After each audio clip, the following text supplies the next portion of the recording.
Hello friends, इस video में मैं आपको बताऊंगा तो अभी F-16 जो विमान है जिसका काफ़ी दिनों से वेट कर रहा था यूक्रेन, वो मिल चुका है अब इसको। और इसको लेकर बहुत सारी चीज़ें बात की गई है। रूस ने अभी धमकी भी दी है कि ये पूरी तरह से यूएस और जो वेस्टर्न कंट्री है तो ये भड़काने वाला काम है। तो ये आर्टिकल देखेंगे तो काफ़ी इंटरेस्टिंग है, तो आप लोग इस पर बने रहें। और ये आर्टिकल में मैं आपको बहुत सारी चीज़ें बताऊँगा। अभी आप देखेंगे तो यूक्रेन का तो तनाव चल ही रहा है, इजराइल और ईरान का भी तनाव चल रहा है। तो हाशिया की मौत हुई है, समझिए इस्लाम हाशिया है जो इनकी, इस्माइल हाशिया, तो इनकी मौत हुई है। तो इसको लेके देखेंगे तो काफ़ी ज़्यादा पॉलिटिक्स अभी गर्म है, कभी भी युद्ध का खतरा मंडरा रहा है। मिडिल ईस्ट एक बड़ा कॉन्फ्लिक्ट से गुजरने के लिए देखेंगे तैयार है, क्योंकि जो हिजबुल्लाह है आप देखेंगे लेबनान से, वो भी अटैक करने के मूड में है। फिर यहाँ हुती विद्रोही पे भी इन्होंने एयर स्ट्राइक किया था इजराइल ने। और अभी जो हमास लीडर है उसकी मृत्यु हुई है, तो वहाँ पे भी कॉन्फ्लिक्ट बढ़ने का चांस है। वहाँ पे यूएस ने भी देखेंगे तो काफ़ी वहाँ पे अब गश्ती बढ़ा दी है। यूएस ने भी हमेशा मतलब रोकने का चाह रही है यहाँ पे कोई भी अटैक अगर इजराइल पे होता है, बड़ा अटैक, तो उसको कैसे रोका जाए, न्यूट्रलाइज किया जाए। इसके लिए आप देखेंगे तो यूएस नौसेना जो है ये वहाँ पे तैनात हो गई है। अभी हुआ क्या है, F-16 जो विमान है समझिए, ये 5th जनरेशन का एयरक्राफ्ट है, फाइटर जेट। तो ये मिल गया है यूक्रेन को, जिससे कि बताया जा रहा है कि यूक्रेनी वायुसेना है इसकी काफ़ी ज़्यादा मतलब कि पावर बढ़ गई है। तो इसको लेके इस आर्टिकल में बात किया गया है। पश्चिमी देशों ने पहला देखेंगे F-16 विमान भेज दिया है यहाँ पे यूक्रेन को। और ये आप देखेंगे तो यही विमान था जो पाकिस्तान के पास था। और इसी से देखेंगे कि हमारे जो अभिनंदन जी थे इसको मार गिराया था। तो हमारा देखेंगे 1980-90 का विमान था, मिराज 2200 या फिर 200 कुछ 2000 था, ऐसे कुछ आप देखेंगे विमान था हमारा, या फिर मिग 2000 था। ये आपको देखने को मिलेगा यहाँ पे। तो इससे हम मार गिराए थे, जो कि यूएस मानने के लिए तैयार नहीं था और बिल्कुल गिराया गया भी था।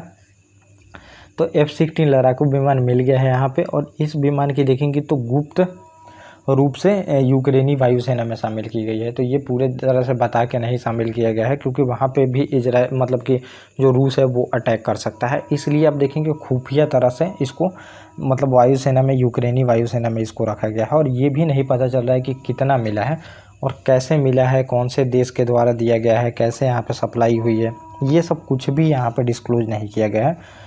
तो इससे यूक्रेनी वायुसेना को ताकत में ज़बरदस्त इजाफा होगा। अमेरिकी जो लड़ाकू विमान है F-16, तो इसने देखेंगे यूरोपीय कंट्री को भी दे रखा है, नेटो जो भी कंट्री हैं इनको दे रखा है। लेकिन इस विमान को डेनमार्क या फिर नीदरलैंड, यही 2 कंट्री हैं जो कि नेटो कंट्री हैं, इन्हीं के द्वारा सौंपा गया है, ये इसमें बताई जा रही है। यूक्रेन ने इसका देखेंगे तो खुलासा नहीं किया है कि कहाँ से मिला है, उसको कैसे मिला है। और यूक्रेनी राष्ट्रपति जो जेलेंस्की हैं, इन्होंने अमेरिका, डेनमार्क और नीदरलैंड का शुक्रिया अदा किया है। वहीं रूस ने F-16 जो विमान है उसको लेके पश्चिमी देश को धमकी दी गई है। और भी बहुत सारी चीज़ें इस आर्टिकल में नीचे बात की गई है, जो कि मैं आपको बताऊंगा अभी। तो ये डिलीवरी की पुष्टि तो हो गई है, समझिए जेलेंस्की ने बोल दिया है कि ये हमें मिल गया है फाइटर जेट।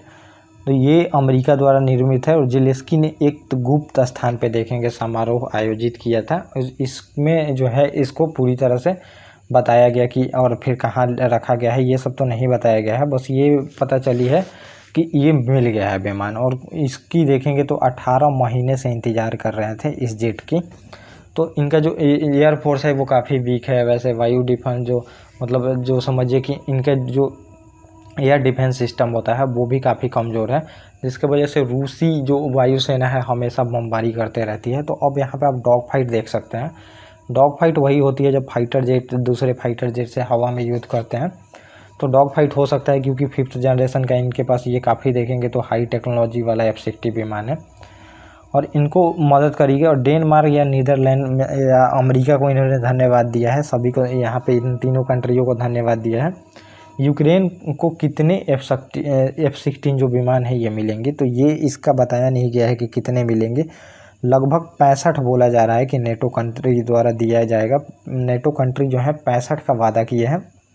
और ये एक मील का पत्थर साबित होगा। जो सोवियत युग के देखेंगे, सोवियत जो संघ था उस टाइम के ये जो फाइटर जेट एयरक्राफ्ट का यूज कर रहे हैं, जो कि अब बिल्कुल वो यूज में नहीं है। समझिए कि वो उसमें दम नहीं रह गया है। कि अभी जो रसिया के फाइटर जेट हैं काफ़ी मॉडर्न हैं, 5th जनरेशन तक के उसके पास फाइटर जेट हैं, बहुत टेक्नोलॉजी में हाई हैं, उससे वो लोग लोहा ले सकें। तो इसके लिए आप देखेंगे कि ये विमान की काफ़ी दिनों से मांग की जा रही थी जेलेंस्की द्वारा, जो कि अब मिल गया है। और बेल्जियम और नॉर्वे सहित देखेंगे कई नेटो कंट्री थे जो कि टोटल मिला के 65 F-16 विमान देने का वादा किए थे। अभी तक मिला, अब पहला खेप आया है यहाँ पे, ये भी पता नहीं चल पा रहा है कि कितना मिला है। और ब्रिटेन दे रहा है स्टार्म थैंडो जो मिसाइल है, ये शैडो मिसाइल दे रहा है, स्मार्ट शैडो मिसाइल दे रहा है।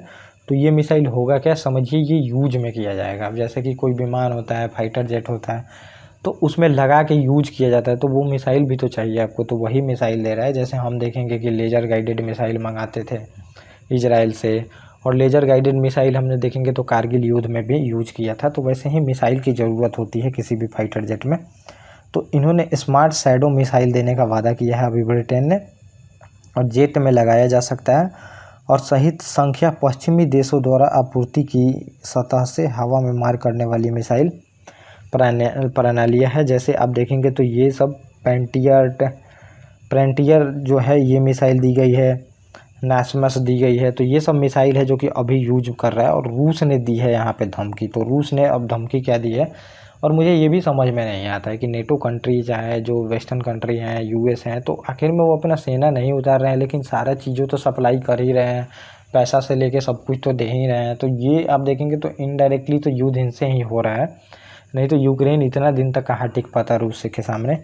लेकिन फिर अब रूस ने बोला है कि अगर इस मतलब कि जेट का अगर यूज करता है यूक्रेन, तो ये सीधे माना जाएगा कि युद्ध कर रहा है, मतलब वेस्टर्न कंट्री कर रहे हैं, और जो नेटो कंट्री है ये लोग कर रहे हैं। अब ये पूरी तरह से रूस जो है इंडिपेंडेंट है किसी भी देश पे अटैक करने के लिए, ये यहाँ पे बताया गया है। तो ये अटैक तो वैसे भी कर सकते हैं, लेकिन जो नेटो कंट्री पर अगर अटैक कोई पहले करता है तो फिर 31 देश वहाँ पे मिलकर अटैक करेंगे उस पर, तो वो भारी खामियाजा भुगतना पड़ सकता है। इसलिए रूस नहीं अटैक कर रहा होगा अभी किसी पे भी, और इसीलिए रूस नहीं चाहता था कि यूक्रेन भी नेटो कंट्री में जुड़े, ताकि वो उसके रेंज से बाहर हो जाएगा पूरी तरह से। तो ये देखेंगे तो पूरा टॉपिक था। अभी देखेंगे तो पूरी तरह से यहाँ पे वायुसेना है जो मजबूत हो जाएगी यूक्रेन की। तो ये पूरा टॉपिक था जो मैंने आपको बताया। ओके गाइस, थैंक यू, और अब मिलेंगे अपने नेक्स्ट टॉपिक।